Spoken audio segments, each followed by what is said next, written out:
Premier ministre australien affirme qu'il ne permettra pas aux terroristes australiens en Syrie ou en Irak de revenir dans le pays.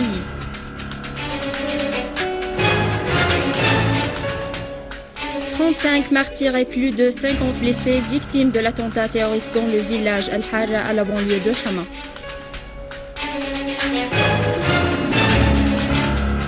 Nos forces armées éliminent nombre de terroristes à Alep et à sa banlieue et dans la localité de Binnesh à Idlib.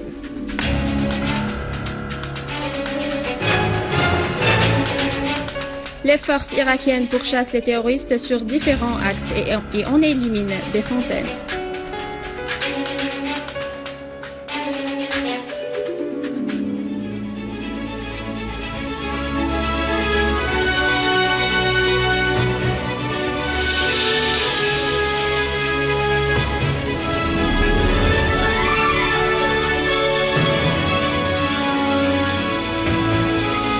Mesdames et messieurs, bonjour et merci de nous rejoindre. Dans la banlieue de Hama, 35 civils, dont des femmes et des enfants, sont tombés en martyrs et plus de 50 autres blessés hier dans un attentat terroriste à la voiture piégée dans le village de Harra al-Ghab.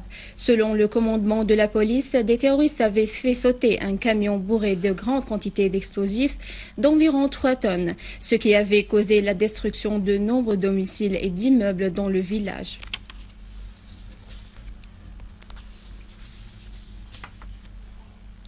La Russie a vivement condamné les attaques des extrémistes contre les civils en Syrie et en Irak.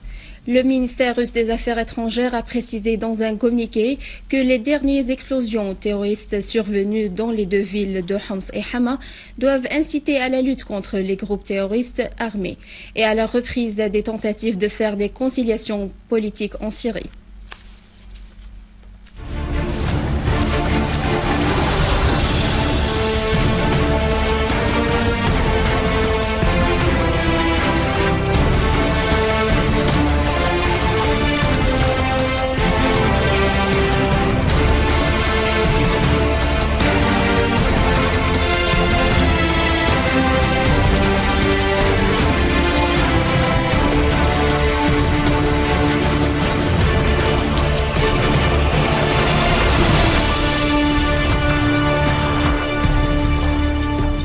Dans la banlieue d'Alep, l'armée arabe syrienne a avorté une tentative d'infiltration d'un groupe terroriste armé depuis le village de Aziza vers les régions sûres, liquidant nombre de terroristes.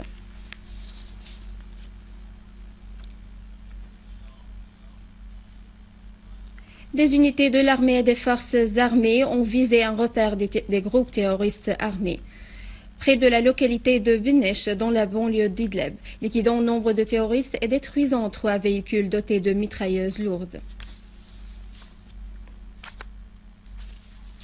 Et dans la campagne nord de Homs, les unités de l'armée et des forces armées ont pris le contrôle de la colline Msalasil et ainsi l'armée aurait coupé la voie de ravitaillement des gangs terroristes présentes à Rastan et Telbisa.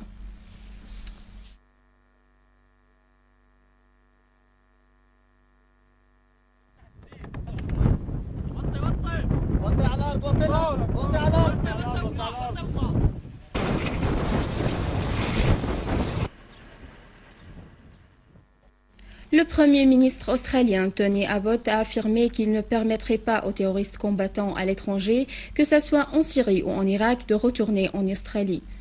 Abbott a indiqué que plus de 100 Australiens sont allés en Syrie et en Irak et sont devenus des assassins entraînés, soulignant que son gouvernement redoutait en cas de leur retour en Australie qu'ils effectuent des actes de sabotage qui causeraient le chaos dans le pays. Pour cette raison, ils seront interpellés s'ils tentent d'y retourner, a-t-il affirmé. Et en Irak, le responsable de la sécurité et de la raffinerie de Biji, le colonel Ali Al-Quraishi, a annoncé la purification totale de la raffinerie des terroristes après l'avortement de 3 attaques des gangs de l'organisation de l'État islamique en Irak et au Levant et l'élimination de 70 de ses éléments. En parallèle, les forces armées irakiennes ont exécuté une série d'attaques qui ont visé les terroristes de cette organisation dans de nombreux gouvernorats et ont éliminé des dizaines de ses éléments et nombre de ses véhicules. Et le porte-parole du commandant général des forces armées, le général Qasem Atta, a déclaré que les forces irakiennes ont éliminé 104 terroristes des gouvernorats de Ninawa, El-Anbar et Babel et ont détruit des véhicules leur appartenant au cours d'une vaste opération.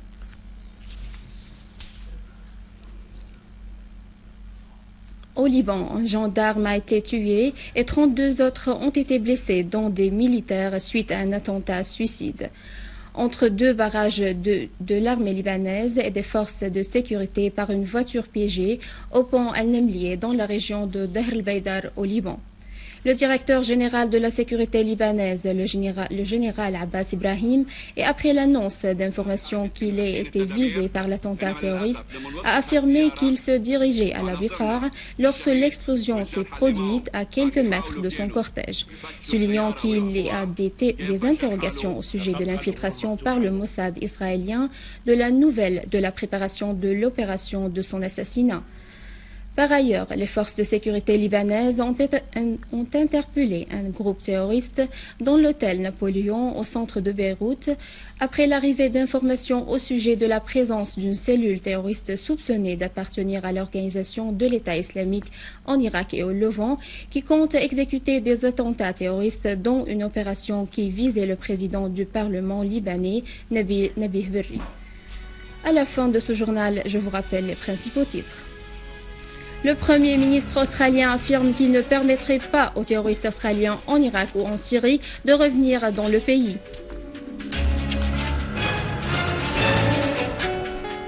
35 martyrs et plus de 50 blessés victimes de l'attentat terroriste dans le village Al-Har à la banlieue de Hama.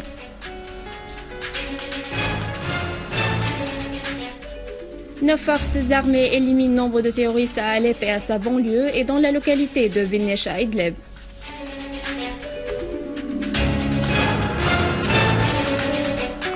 Les forces irakiennes pourchassent les terroristes sur différents axes et en éliminent des centaines.